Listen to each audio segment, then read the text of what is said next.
Welcome to the Influential Motherhood podcast. I'm your host, Melissa Duncan, and my dream is to inspire moms to pursue their goals and help them make a difference in their world. I'm a mom of 2 young boys, a wife to my high school sweetheart, and a lawyer. This show is a place to hear stories of moms working hard to have a positive influence in their profession or their community, and sometimes both, even as they juggle their responsibilities at work, at home, and to their children. You'll get tangible, practical tips for managing the chaotic world of motherhood and work. Come along as we hear these stories and feel inspired to step outside of our comfort zone as leaders and as a positive force within our communities. I believe that moms can change the world. Welcome, Shunta. It's so great to have you on this podcast. This is Influential Motherhood, and today's guest is Shunta Grant, who is a fellow lawyer like me, but she has moved on to bigger and better things and is a business owner and a podcaster and a business coach for women and is really encouraging to other women online. So I'm so excited to have you here. Thanks for being on the podcast. Thank you so much for having me. Yes, absolutely. So I've given a very kind of brief introduction, but why don't you just tell us a little bit more about yourself and be your mom. So tell us a little bit more about yourself and a little bit more about your business and what you do. Sure. I am the owner and creator of Because of Zoe Designs, where we celebrate the joy of childhood through the hairbow. So we're a hairbow company sold in stores and online. I'm also a business educator at shuntagrant.com, where I help women get on the other side of busy. I'm the host of the Business Life and Joy podcast, where we believe that both your business and your life can be filled with joy. And the reason I do all 3 of those things is because I am also a mom. I am mom to 4-month-old Liam and 5-year-old Zoe, who you might recognize that name from Because of Zoe. She is the reason that I started that company. And actually, when I started the company, it wasn't even to start a business. I was practicing law at the time. But that's what I do. That's what fills my days. Those 2 little ones and the podcast and 2 businesses. Well, even though you get past busy, you are busy. So I can't wait to hear more about getting past it when you are so busy. So let's back up a little bit. So you were a lawyer, and motherhood did that come to you in the midst of your life as a lawyer at that point in time? It did. I was working at a firm when Zoe was born. Okay. And that was a big transition probably because law practice is all consuming. So you transitioned to motherhood and then how did you eventually kind of get towards this kind of idea that I guess was planted in your head that maybe you could be your own boss and move away from law practice? Yeah, it really, every time I tell the story and think about it, it really was just things coming together at the right time. Like I said, so my daughter was born in 2013 and I was practicing law. And when I went back to work, it actually wasn't that difficult for me. We had a nanny in the house, so I knew she was home and safe.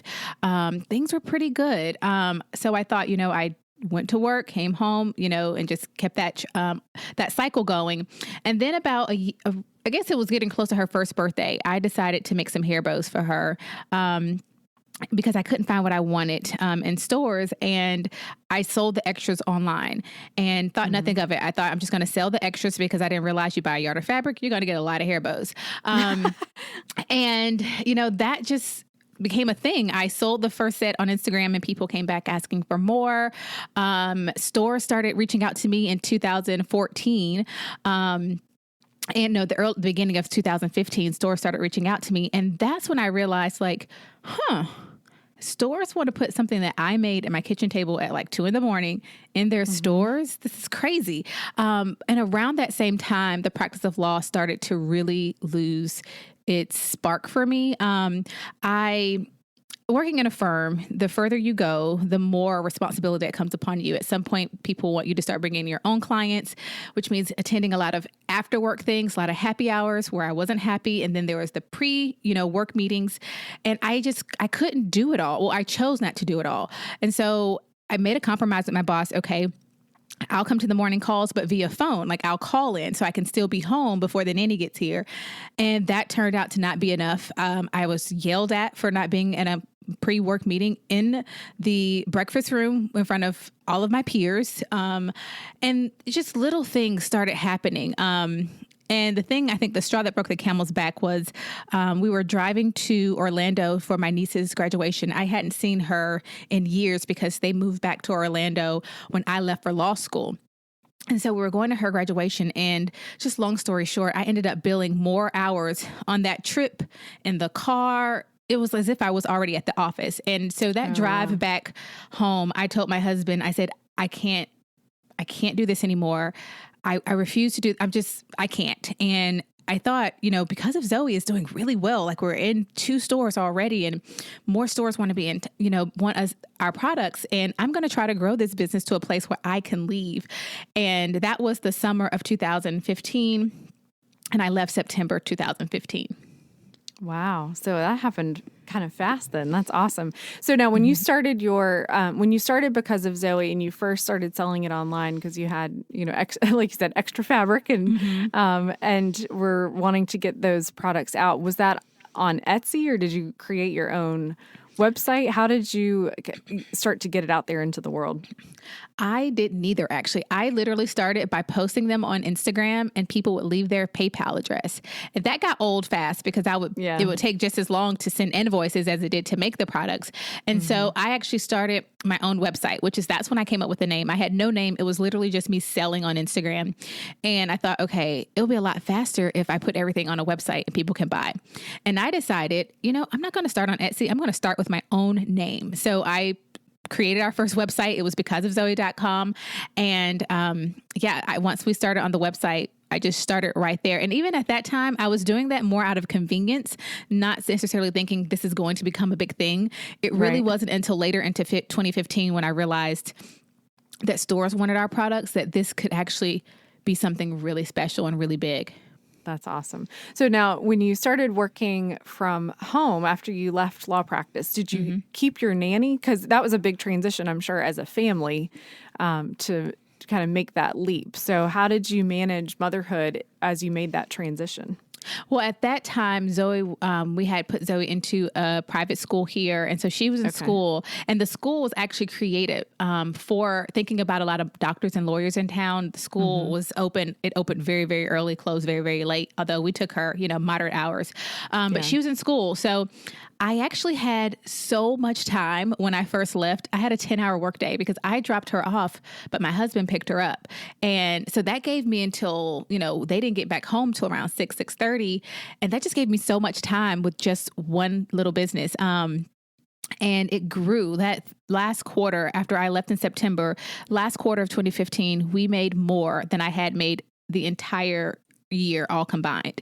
So when I was able to go all in, it really shot through the roof. That's amazing. Yeah, it was crazy. Amazing. Yeah, that's amazing.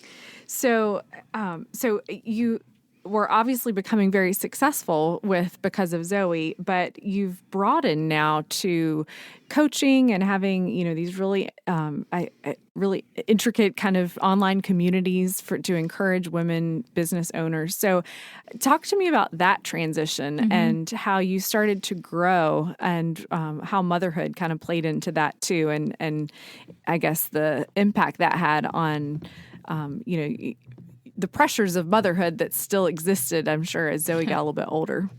Yeah. And I want to say the thing that ultimately really helped me to make the choice to leave was I was more afraid of who I was going to become if I didn't leave. I looked forward at the people who were ahead of me in the quote unquote place where you want to go, partners and things like that. And I just took inventory of their lives and how they relate to their children and their families. And for me, I was afraid that if I didn't make this choice, my daughter was going to think that, mommies spend their time sad on Sunday night because they have to go back to work and frustrated about this or that. So that was really a huge push. That was, for me, was one of the things that really helped me make that choice.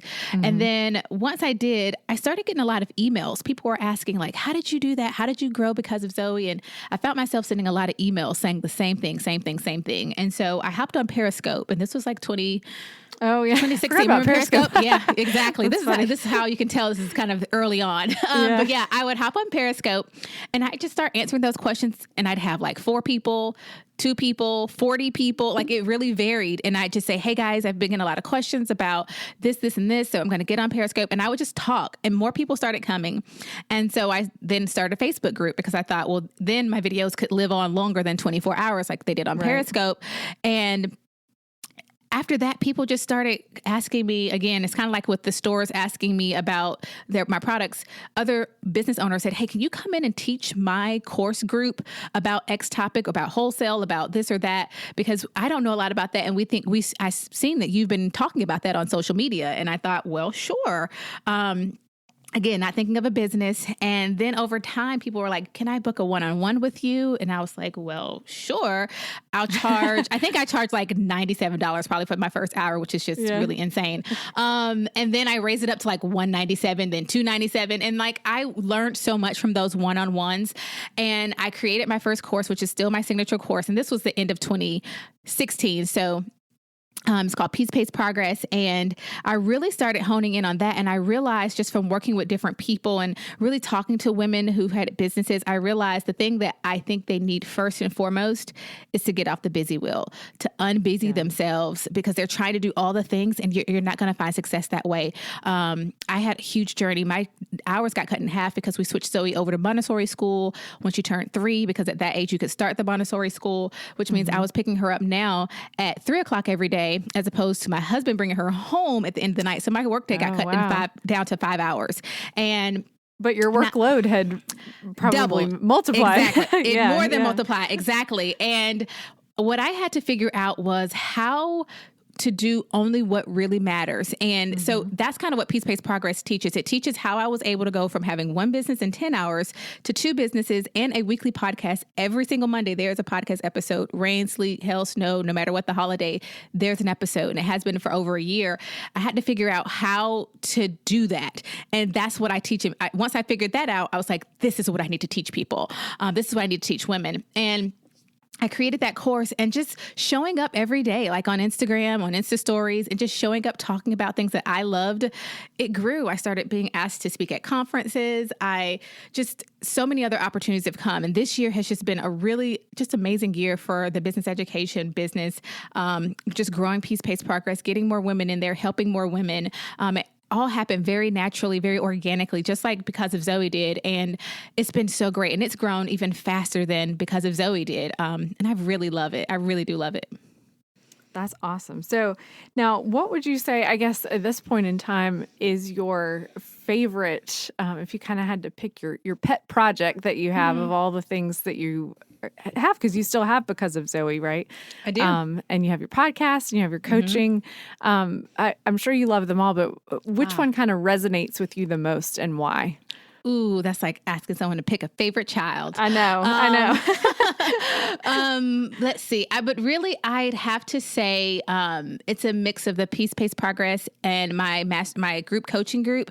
And I say that because with working with these women, for some of them, I've had the pleasure of working with them for over a year now, and I see where they started. And I see where they are today, and it's crazy amazing. These women who have so much talent, who are doing this, actually, most of the women I work with are moms who are either working full-time and growing their businesses, or full-time, and they're trying to do this because they want to be there with their child, but they want to bring in an income. And just seeing the changes, seeing how they can go from figuring out, I just have too much to do, I have too many things, and helping them to really hone in on their business, their purpose of their business, their product selection, giving them ideas on how to show up and sell more, and then watching them do that, watching them raise their prices, and watching them bring in more and really just stand on their own 2 feet really confidently.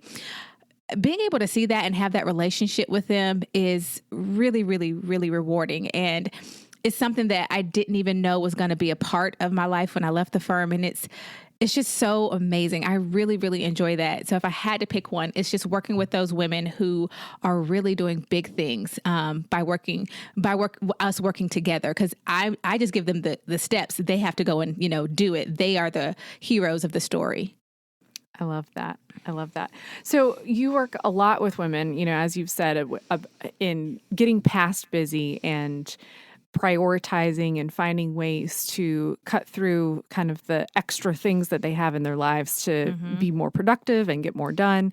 What would you say in the work that you've done with women business owners, what is the number one hurdle that you find, whether that's just a mental hurdle or an actual hurdle in their lives, that is preventing women from kind of jumping into that space that you've found where you're more productive and you're kind of getting past that that mentality of, I'm so busy I can't get anything done? The busy thing is, I would say it's a mindset and a misunderstanding of priorities. So from the mindset standpoint, I think people really do believe when they say that they don't have time for X, they think that's true. But what I have come to find is that that is never a true statement.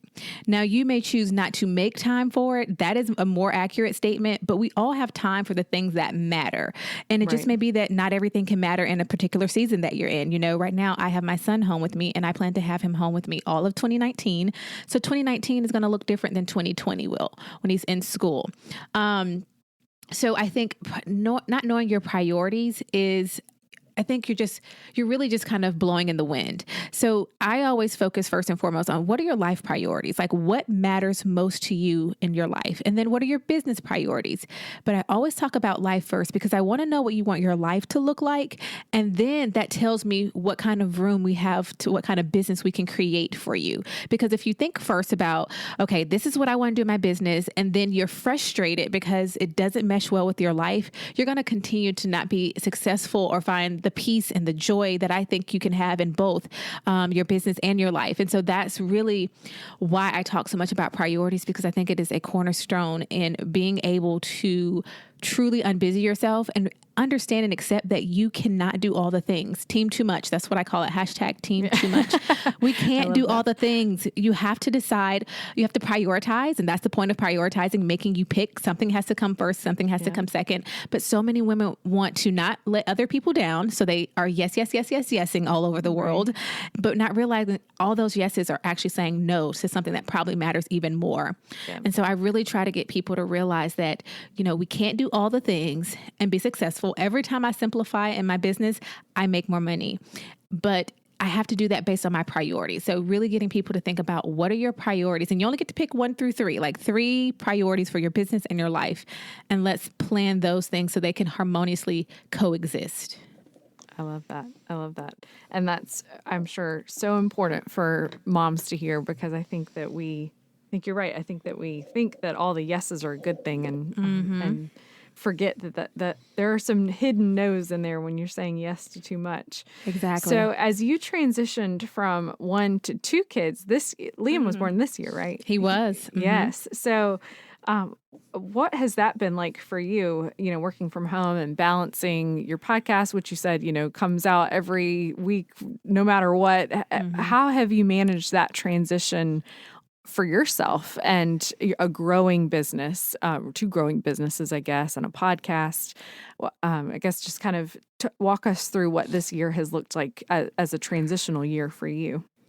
So I knew before I had Liam, I had a plan in place for the remainder of the year where I did one final launch of Peace, Pace, Progress. I used to do a 3-quarter group coaching program. I made it for 3 month. I made it for 6 months. So I didn't have to launch in the middle of the year, while he was here. So I put a lot of things in place so that everything would kind of be ready, as if I decided I don't want to walk into the office ever again this year, everything else was already in place. Because I didn't know what it was going to look like to have him home with me. And already he's been home with me longer than Zoe was, because I went back to work after 12 weeks with Zoe, and he's now 4 months and he's still home with me. So this is all really new to me. So the first thing I did was make sure I didn't have a lot on my plate. I did have 2 events.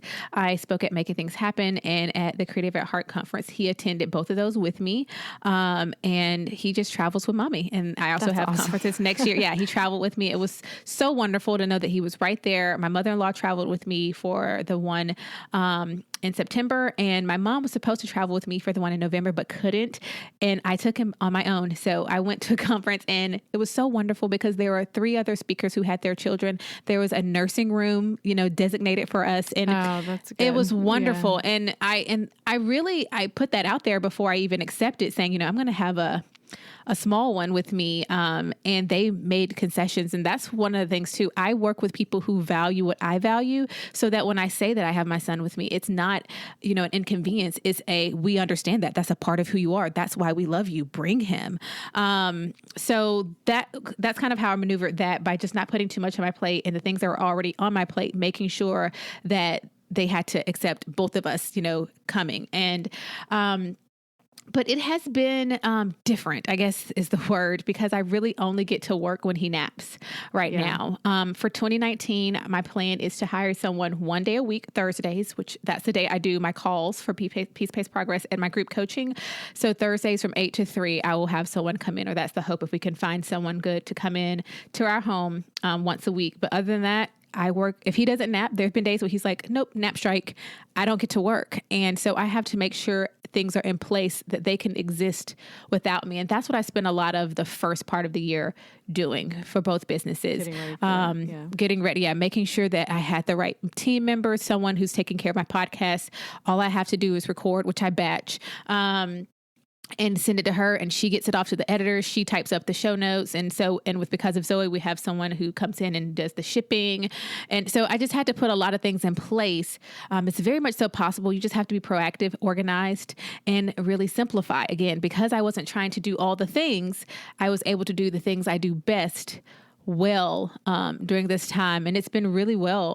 It's gone really well since he's been born. It's just being used to not having my time the way I was used to it. I woke up at 4:00 and I had my me time, and I went to the gym, and like all these things, it's just different. But I'm learning as I go. Mm-hmm. Do you think that you would have been able to be that prepared if it was your first kid, or do you think it was helpful that you kind of knew what to expect from motherhood, even though it had been different, right? Right after Zoe was born? Yeah, that's a great question. Yes and no. I guess that's a lawyer in me. Still can't give you a straight answer, right? It's okay. It depends. Exactly. I say no in the respect that he's so different from Zoe. He sleeps. Zoe would not sleep. And if she did, you have to hold her. Like, I can put him down and trust that he's going to get that really good morning nap in the morning. So that's usually when I try to get things done, those first 2 hours of that one morning nap. And so in that respect, he was just so much easier that I kind of maybe have over prepared for not having, I get sleep. I don't tell people that because I don't want them to think I'm bragging, but like, he sleeps. If I don't sleep, it's because I'm up doing stuff, but he actually lets me sleep at night. And that's been the case early on. So that's been different.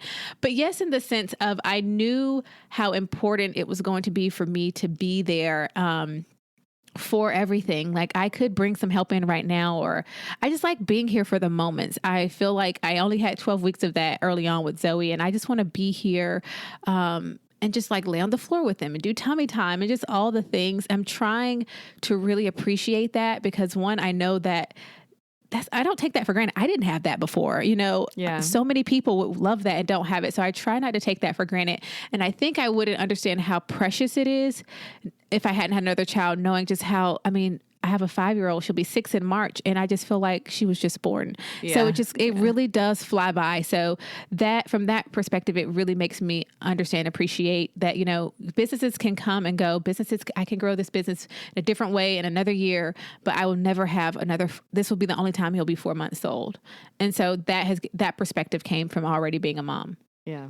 Well, and it sounds like you found a really beautiful balance. I know it's not perfect every day, I'm sure. But like you said, if he won't sleep, then it's hard to get work done. But it sounds like you found a really beautiful way to balance it all with some good perspective, which is important. So I have a feeling that there are some moms listening because this is influential motherhood. So, moms who are wanting to do more than what they're doing now, in the sense of having a positive impact on whether it's at work or in their community or with other, for other women. And they may be thinking, well, I'd love to start a podcast or a blog or a business or a website or a course, but I don't have that kind of training and I don't know how. I would imagine that you probably didn't have very specific training on those things. So how did you do that? Just kind of figuring it out on your own. Talk us through how you were able to figure this out without having really specific training. Yeah, I was the last person who should ever have a business. I intentionally took no business classes in college. I think I signed up for business law in law school and then dropped it, which is the only class I think I ever dropped. So it was just like having a business was never on my radar. Like I had a plan and this was not it, right? And this is better. But as far as the business education, I was just talking about that this morning. Like I showed up and just talked about what I knew. I never pretended to know all the things, but the things I do know, I know really well. So, and that's kind of how I got to where I am now with the other side of busy. By nature, I am naturally a organized person. I'm the person who makes charts for all the things. My friends are like, we're just thinking about planning something like, hold on, let me get a Google Doc. This is what, this is just like, that's how I am by nature. And so those parts of me just kind of came over into the business, but I had no formal training, again, no business class. And now people pay me to help them grow their businesses and it works, the things I say. So I would just say to the person who's thinking like, I'm not qualified, like for me, it all started with just showing up and sharing what I knew. I just shared on Periscope, then shared in a Facebook group. And eventually with that came a confidence that when I could see people saying, hey, I did that thing you said, and this is what happened. For me, that really that built some confidence that I am saying things that make sense and that work. And so I just say, show up where you are and you'll be surprised at like what the trickle effect is. I didn't start it thinking about making a ton of money. I didn't start it thinking about making a course. I just started because there was a need, just like with the bows, and I had a way to fulfill it. I am very much so a very self-motivated person. I don't need a lot of hand holding, but if you can tell me how to do something, I'll get out there and I'll do it. And so that's kind of what I did. I just got out there and just started talking and to anyone who would listen. And same thing with the podcast. I just talk to anyone who will listen. And it just so happens that a lot of people started listening. But if I didn't just start at some point, if I just sat there questioning and counting all the things that didn't make me qualified as opposed to things that did make me qualified, I wouldn't be having this conversation with you right now. That's amazing. So I think a lot of people, as they start to think about they have their full-time job, and that whether they're a lawyer or they're in advertising or whatever their full-time, their 9-to-5 job is, but maybe their passion is something completely different. And they are working on that, but they're scared to make the transition to do that full-time. And sometimes I think that's because they're afraid of what the people that are in their other world, their 9-to-5 world, what they will think, and that people might view it as too risky. Did you experience that with your folks in the legal community? And was there some fear about what other people would think? So that's a really funny question. When it was announced that I was leaving the firm after I gave my 2 weeks notice, I received so many phone calls and emails from people I had never met ever, because the email goes out firm-wide, saying, how did you do it? I want to get out too. That was what I got most of. Like, it was very surprising. And so I never really thought about what will people here think. I did think about like, what do I think? Like, I mean, I had gone to law school. I did all the things you're supposed to do, law review, order of the COI, federal clerkship. Like I did those of you who are lawyers know what those things mean, but it's like, I did all the things that you're quote unquote supposed to do. And I thought, am I throwing this away to sell hair bows? Like if you take it bare bones, like I spent all this money and time to get this JD and now I'm going to go make hair bows. But again, like I said, I started thinking about, I should be able to have some say in what my life's going to look like. And just because this is who I thought I was going to be or who I was at one point, it doesn't mean that's who you have to be. No decision. There are very few decisions that we make. Some of them are, but there are very few decisions that are permanent, that lock you in, give you a life sentence. And I think we think so many things are like life sentences. I agree. Yes, you can change. And this is another thing that I'm very big on is teaching people that your greatest superpower is your power to change. You could be in a bad mood, but you know what? If you want to change that, the next exhale, you can change that. Like I didn't want to keep in this cycle of checking boxes and doing the things you're supposed to do. If doing those things was making me miserable, I would physically feel sick on Sunday nights thinking about, I have to go back on Monday. And I just knew, why would I keep doing that? Like I would tell my best friend, my child, don't do that anymore. Right. So, right. it's just, so I think I had to think about the what if, and I just said this morning too to someone. I said, rather than think about what other people are thinking, ask yourself, what are those opportunities that are waiting for you to just take that step? They're literally sitting right there waiting for you, but you can't get there until you walk in their direction. Because this business education part, being able to speak on the stage with Laura Casey and being able to just do the things that I do now never would have happened if I was still sitting right now, probably with my laptop open, billing hours, so I scared think of what somebody else would think. Yeah. So you're literally giving someone else the keys to your future by you're giving them that power. It's not their power. They only have it if we give it to them. So don't do that, because you're literally letting your thoughts stop you from having something that could be so wonderful, on the other side. Yeah, that's so powerful. I love that. And I think it's so powerful that the biggest response you had was, how did you do that? It was I want to do it funny. too. I did not expect that. Like, people from all ages and emails and calls. And because usually, when someone's leaving, they may say they're going to another firm or they're going to go practice over here, going in-house. Mine didn't say that. I can't remember how we worded it, but it was like, wow. Tell us what you did. So I thought that was really amazing. Funny that I got so much of that. That was the number one response from attorneys across all the offices in different cities and states. Wow. That's very telling. So, yeah. So I have two more questions for you. So sure. What do you think motherhood has taught you about being a business owner? So instead of, thinking about it the other way around, what has motherhood taught you about being a business owner? I think women naturally make the best business owners, or mothers, well, women and mothers. But I'm going to tell you why, because think about what we have to do as mothers. We have to sometimes make a quick decision. We have to be able to take something that may not be the best and turn it into the best. We have to be able to just be so many things to our children. And then we see our children, we think about like what we're teaching our children. I'm more cognizant of things because I'm thinking about what it looks like from their perspective. Like I said, I had to think about how I wanted to present myself in front of my daughter. And so all of that, I think, makes me a better business owner because, one, I can get more done. I think the reason I can get so much more done in this time is because I realize my time is valuable now, like way more valuable, because if I only have 3 hours to be in here, I'm going to get what it used to take me probably 10 hours. Like I could do 10 hours of work in 3 hours. I can teach you how to do it. Right.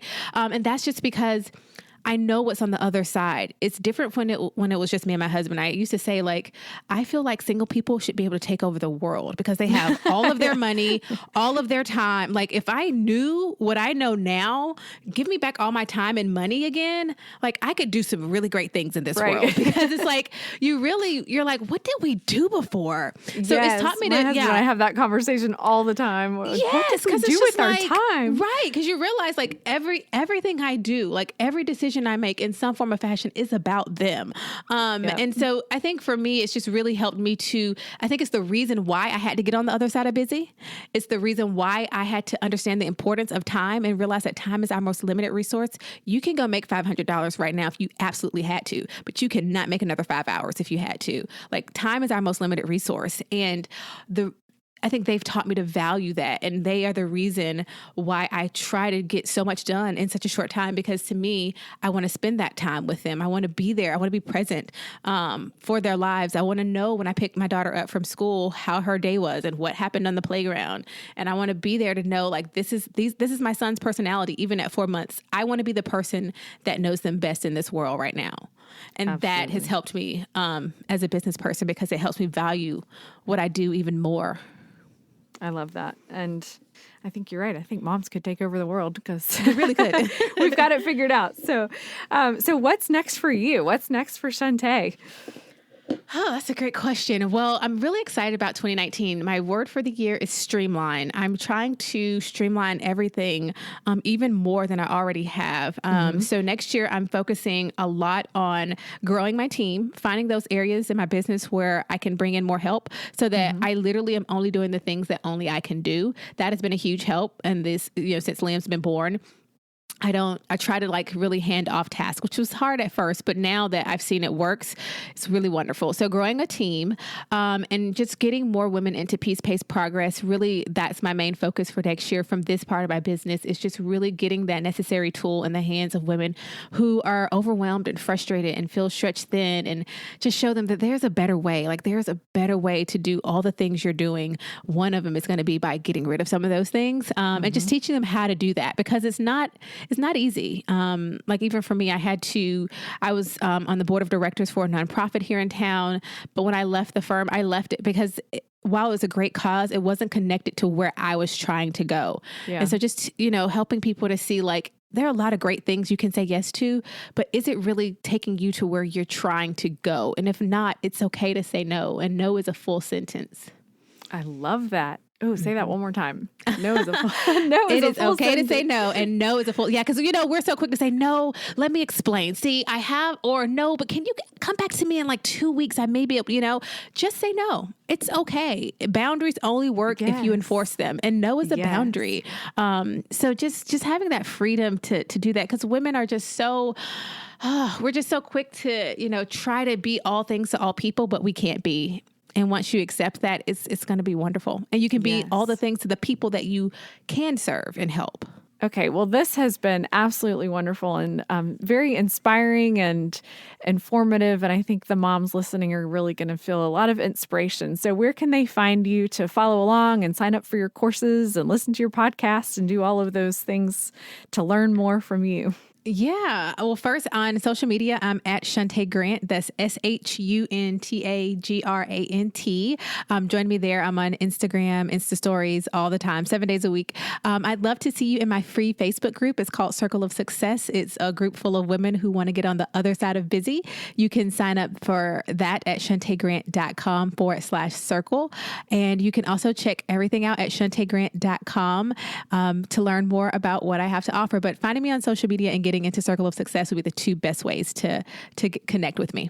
So that's wonderful. Well, thank you. And everybody can follow along and sign up for the groups and the courses. And I wish you the very best in 2019, because I think you're going to do big things for women. And I think that's amazing. So thank you so much for being on the podcast. Thank you so much for having me. It's been a joy.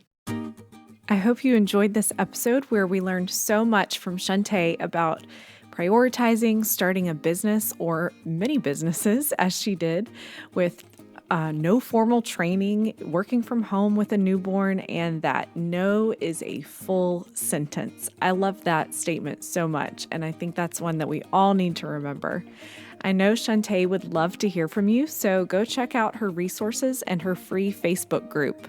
If you're enjoying the Influential Motherhood podcast, please take a second to leave a rating or review in iTunes. It is how you can help other moms find the show so they can be inspired by these stories. Thanks for listening, and see you next week.